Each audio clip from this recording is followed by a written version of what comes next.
Halo teman-teman, Assalamualaikum warahmatullahi wabarakatuh. Saya mau informasikan, mungkin ini hal yang belum pernah teman-teman teliti sebelumnya di debat capres terakhir kemarin.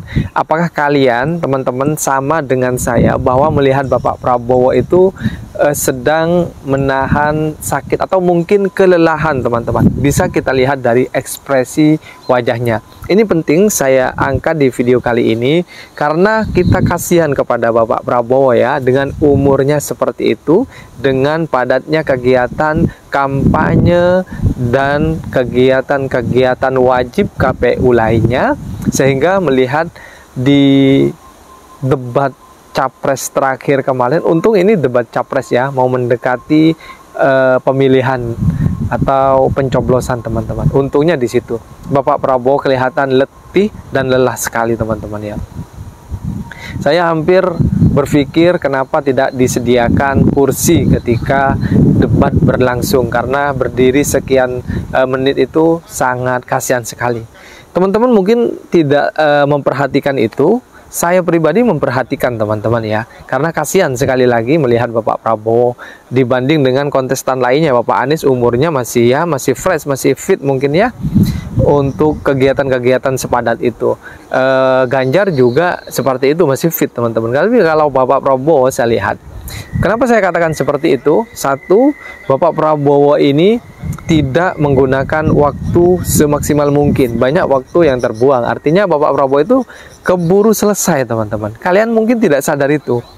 Bahwa di debat kemarin itu Bapak Prabowo ingin segera selesai menanggapi pertanyaan, singkat saja. Oke lah, mungkin kita bandingkan di debat-debat sebelumnya, tapi tidak separah ini, teman-teman. Kita lihat dari awal di pembukaan, di tanya jawab, berapa menit yang dibuang oleh Bapak Prabowo. Bapak Prabowo terlihat oke, udah, itu aja intinya. Sudah selesai. Masih ada waktu, sudah. Itu kalau kita bisa pahami atau bisa kita baca apa yang diinginkan Bapak Prabowo itu, Bapak Prabowo ingin cepat-cepat selesai, teman-teman. Kasihan sebenarnya. Kita bisa lihat juga di jumpa pers ya. Di jumpa pers itu Bapak Prabowo melewatkan sesi pertanyaan dari para media.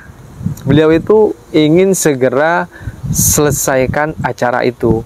Mungkin ingin segera istirahat. Kasihan juga, kalau saya perhatikan kasihan juga, teman-teman. Dan ini perhatikan ketika Bapak Prabowo keluar dari arena jumpa pers ya, beliau gimana ya? Jalannya itu, teman-teman, ini karena berat sekali. Saya seandainya Bapak Prabowo mau, mungkin dia bisa dibantu lah ya. Kalau memang jalannya Bapak Prabowo seperti itu, mungkin teman-teman bisa tulis di kolom komentar ya. Intinya saya kasihan secara pribadi kepada beliau itu. Dan jika memang Bapak Prabowo lagi kelelahan, mudah-mudahan segera fit ya, segera pulih, biar bisa menjalankan aktivitas lainnya. Kalau dibanding Anies Baswedan, ini Anies Baswedan, teman-teman ya. Anies Baswedan setelah di debat kemarin langsung ke Manado. Jam 3 itu sudah di Manado. Debat selesai sekitar jam 11-an lah sama jumpa pers. Nah, itu jam 3 sudah ada di Manado. Karena mungkin beliau memang dari segi umur lebih muda, lebih fresh, lebih fit, teman-teman ya. Kesehatannya kita tidak boleh berbohong dengan angka usia, teman-teman. Sekalipun itu dibuat-buat nggak bisa, tetap yang namanya usia pasti jadi faktor adanya kelelahan kalau usia itu, teman-teman. Bapak Prabowo kalau dibanding Anies lebih fit. Anies Baswedan ini, Bapak Anies pagi-pagi sudah ada di Manado. Pagi saya tiba jam 3 dan ketika tiba di sini, kalau dari segi fisik, dari usia, kalau saya pribadi, teman-teman ya, lebih di bandara ada cocok pemimpin itu seperti Bapak Anies ini, karena menghadapi problem ke depan baik dari luar negeri dan dalam negeri, dalam memimpin negara ini membutuhkan pemimpin yang powerful atau fit secara fisik juga teman-teman ya. Makanya saya bilang Bapak Anies lebih pantas dari segi fisik juga, dari segi gagasan juga saya setuju, karena beliau gagasannya luar biasa. Dan waktu di Manado beliau bukan hanya ini saja ya, agenda kampanye Bapak Anies Baswedan, agenda akbarnya nanti puncaknya di JIS ya teman-teman, tanggal 10. Silahkan kalian hadir. Yang hadir infonya nanti supporter bola dari berbagai daerah itu akan hadir juga.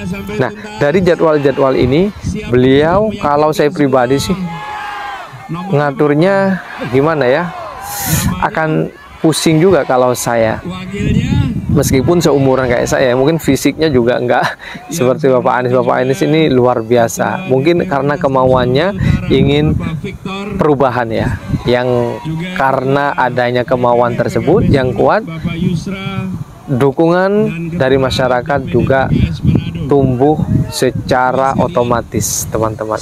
Karena kita lihat di kampanye akbarnya, teman-teman tahu sendirilah kampanye akbar Bapak Anies di berbagai daerah, bukan hanya di satu tempat saja. Di Medan kemarin banjir, jutaan manusia mungkin ya kalau kita lihat di video-video itu. Di Madura, saya hadir juga di Madura, luar biasa. Di Pamekasan, Sumeneb, juga di Bangkalan itu banyak yang hadir, santri-santri, para milenial itu banyak yang hadir teman-teman, pada emak-emak banyak yang hadir. Asih pada rakyatnya, negara yang tidak membeda-bedakan rakyatnya, tidak dibedakan laki perempuan, tidak dibedakan asal suku, tidak dibedakan agama, tidak dibedakan latar belakang apapun. Semua dapat kesempatan yang sama. Karena itu dalam kesempatan pagi hari ini saya ingin menyampaikan pesan dari Manado yang kami ungkapkan di sini, bahwa kami akan meneruskan apa yang sudah dikerjakan selama ini, memberikan perasaan. Oke, itu saja ya yang bisa saya sampaikan dengan adanya kondisi fisik Bapak Prabowo. Kalau kita bandingkan dengan Bapak Anies juga, itu semoga sekali lagi Bapak Prabowo